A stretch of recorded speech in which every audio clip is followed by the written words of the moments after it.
Olá, está começando o Visual. Quer saber mais sobre o nosso programa e ficar por dentro do universo da acessibilidade?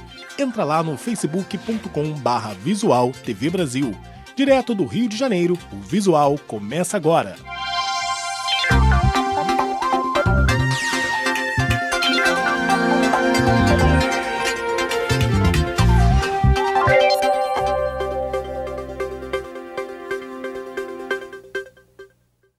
Em Roraima, cerca de 3.000 imigrantes pediram refúgio apenas nos 3 primeiros meses deste ano. E um projeto da Universidade Federal do Estado ajuda no atendimento aos refugiados.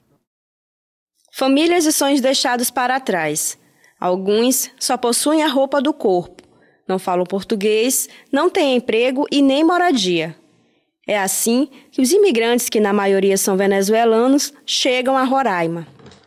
Fronteira com a Venezuela, o estado tem sido rota de fuga para os estrangeiros devido à crise que o país vive. Os imigrantes venezuelanos estão por toda a parte da cidade, mas é aqui no semáforo que eles disputam espaço. São vendedores ambulantes, limpadores de carros e outros estão em busca de trabalho. Dados do governo do estado apontam que aproximadamente 30.000 venezuelanos entraram em Roraima desde o agravamento da crise político-econômica do país. Somente no primeiro trimestre de 2017, pelo menos 3.000 pediram refúgio à Polícia Federal. Para auxiliar no amparo dos estrangeiros, a Universidade Federal de Roraima desenvolve no Centro de Referência ao Imigrante, localizado na zona oeste da capital, o programa de extensão Rede Acolher. A iniciativa é uma parceria de alunos, professores e demais instituições. E como o próprio nome do projeto diz, o Projeto Acolher busca oferecer acolhimento a esses imigrantes e refugiados que estão chegando no nosso estado.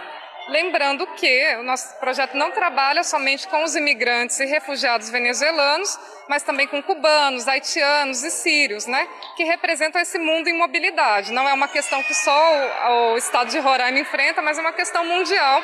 E a nossa intenção é receber bem essas pessoas, já que é uma tendência mundial. Como colocar os alunos, voluntários e as pessoas da sociedade para atuar de forma positiva diante desse cenário. Nós oferecemos aula de português lúdico e brincadeiras infantis, como está logo ali, acompanhamento jurídico, orientação jurídica. Temos também produção e tradução do currículo vitae para facilitar a entrada dessas pessoas no mercado de trabalho. Atualmente, o lugar abriga aproximadamente 289 pessoas. A maioria, índios da etnia Warao. David chegou há pouco tempo no Brasil. É um dos imigrantes que vive no centro. Para aprender a falar português, ele e os colegas participam do curso de idiomas em uma sala de aula improvisada. Neste momento me encuentro aqui com meus companheiros, tratando de aprender idioma brasileiro, porque de verdad que me interesa para poder me comunicar con todos mis compañeros de aquí de Brasil. Quisiera, como dicen ellos, hablar mucho con ellos. He aprendido un poquito de cada cosa, pero de verdad que me siento muy a gusto aquí. Além do apoio do governo do estado, da Universidade Federal de Roraima, o centro também conta com a ajuda de voluntários da Federação Humanitária Internacional. Nós chegamos aqui como organização em novembro, devido à intensidade da migração, e permanecimos com uma missão permanente aqui de ajuda humanitária, e junto com a Defesa Civil conseguimos a criação deste lugar, que é o Centro de Referência ao Imigrante, que é um abrigo que serve de refúgio para eles, para permanecer, alimentar-se, dormir e poder ter uma base para eles fazer a documentação, buscar trabalho, emprego, que eles estão vindo aqui para o Brasil como objetivo que eles têm. Então a gente está prestando esses serviços aqui. Você vai conhecer agora um santuário de aves silvestres e exóticas vítimas de maus tratos. Em Patos de Minas, o criador cuida da reabilitação e da reprodução de dezenas de espécies em extinção. A paixão de Pedro por pássaros veio desde a infância. Quando pequeno, criava periquitos e atualmente ele é proprietário de um criadouro de aves silvestres e exóticas. Olha, isso é uma paixão desde criança, sabe? Então, às vezes você se sente muito bem quando você recupera uma determinada ave, mas por outro lado também você tem aquele sentimento de tristeza, de ver o bicho aqui dentro de uma gaiola. Você viu que tem muito papagaio bem domesticado aí, e com a sua chegada, a alegria que ele ficou. Você imagina essa ave aí presa aí, sem contato com o humano, coisa assim. Deve ser muito triste isso. A maioria dos pássaros é proveniente de apreensões dos órgãos ambientais e que foram encaminhados para os cuidados de Pedro. O criadouro mandarim é como um santuário para esses animais que muitas vezes chegam lá totalmente debilitados. Que a gente começou o criadouro recebendo aves de apreensão da Polícia Ambiental de Patos de Minas, tá? E hoje recebemos do Brasil inteiro. Além de tratar desses animais, Pedro também realiza o processo de reprodução entre as aves, uma forma de dar continuidade às espécies que, em sua maioria, estão ameaçadas de extinção. Esse trabalho é uma forma de você abastecer o mercado, que tem uma demanda muito grande, tá, de ave legal, e com isso se dificulta, quer dizer, vai diminuindo o tráfico, que nada adianta se dizer que a ave tem que ficar solta na natureza se você não preservar o meio ambiente, tá? A questão da alimentação delas e tudo mais. Veja agora uma história de amor que nasceu no meio da quadrilha junina e já dura 50 anos.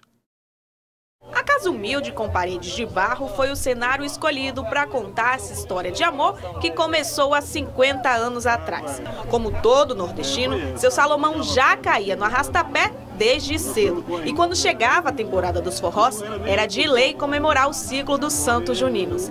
O amor pela música já corria pelas veias do seu Salomão. E foi justamente com música que ele conquistou o coração de Nona Neide.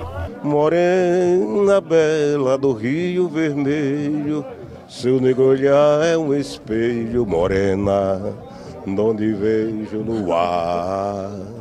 Tu tens nos olhos o verde do mar, no verde mar dos teus olhos, morena, eu queria me afogar e me afoguei mesmo. E Santo Antônio abençoou mesmo esse casal. Há 35 anos, o seu Salomão e a Dona Nilde uniram a paixão à música e o forró e criaram a quadrilha Balança Mas Não Cai. A gente dançava quadrilha e os meninos não tinham que se divertir. A gente tinha os vizinhos e meus meninos gostavam. Aí eu disse, vamos formar uma quadrilha. Formamos a quadrilha com as crianças do bairro mesmo, da nossa rua. Composta por praticamente só familiares, a Balança Mas Não Cai, natural do município de Itabaiana, agreste sergipano, coleciona títulos e muita história para contar. E o amor pelo forró é passado de geração em geração. E a Balança Mas Não Cai, ela é assim, é a quadrilha de pai para filho, de família. Minha mãe era marcadora, aí agora eu peguei o cargo dela. Meu pai é o cantor, minha irmã dança, minhas sobrinhas, meu filho toca, meu sobrinho toca, meu marido dança, então é aquela coisa assim, todo mundo da família mesmo. Olha só como está o terreiro. É preciso muito jogo de cintura para manter os gastos que a quadrilha tem, que não são poucos, mas o amor que uniu esse casal com um desejo em comum supera qualquer crise e vence a barreira do tempo. A quadrilha Balança Mas Não Cai. É minha vida, é o que eu gosto mesmo, é a Balança Mas Não Cai. Eu amo de coração a minha balança.